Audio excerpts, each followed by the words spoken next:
Comme je l'ai expliqué dans le question-réponse numéro 8, pour éviter l'influence des forces extraterrestres qui forcent la chute, il est préférable de gérer la chute par soi-même. Mais comment se forcer soi-même à être un terrien? Autrement dit, comment faire la différence entre des actions terrestres et des actions extraterrestres? Comment déterminer la limite? Je vais donner un exemple simple qui, j'espère, peut aider à comprendre les subtilités. Je rappelle juste avant que, terriens ou pas, nous créons toujours par nos pensées, même si nous ne nous en rendons pas compte. Dans le monde des formes, dans le monde terrien, 1 plus 1 égale 2. Si je prends une pomme et je la mets dans mon panier et qu'ensuite j'y ajoute une autre pomme, j'ai 2 pommes dans mon panier. Et si je reviens 2 heures après, j'aurai toujours 2 pommes. C'est ainsi que cela doit être selon la maths. C'est ainsi que cela doit être selon les lois mathématiques. C'est la logique propre à la Terre.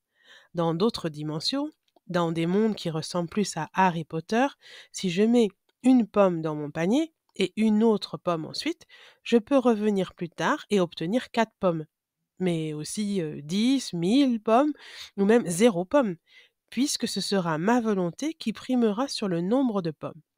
Dans le monde extraterrestre, c'est le nombre de pommes que je veux avoir dans mon panier qui compte.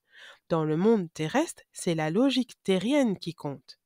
On voit bien ici qu'il peut y avoir conflit entre deux façons d'envisager la création. On peut intuiter une forme de guerre spirituelle entre deux logiques de création. Une guerre entre une logique dite mathématique et une logique qu'on qualifierait du point de vue terrestre de magique. On peut imaginer les états d'âme par lesquels nous passons pour accepter qu'il n'y ait que 2 pommes dans notre panier alors que nous en voulons 4. Pour s'en rendre compte, il suffit de voir la fureur d'un petit bébé quand il n'obtient pas ce qu'il veut et toute sa détresse quand il se résigne à accepter de ne pas obtenir ce qu'il veut. C'est une lutte et un effondrement qui nous marquent à vie. Alors, ceci étant dit, il est possible que quand vous reveniez voir votre panier 2 heures après, il y ait pour finir 4 pommes, à votre grande surprise et joie. Mais alors, vous ne pourrez pas conclure qu'il s'agit de magie. Vous allez avoir une explication mathique. Quelqu'un vous a fait une blague et a rajouté 2 pommes dans votre dos.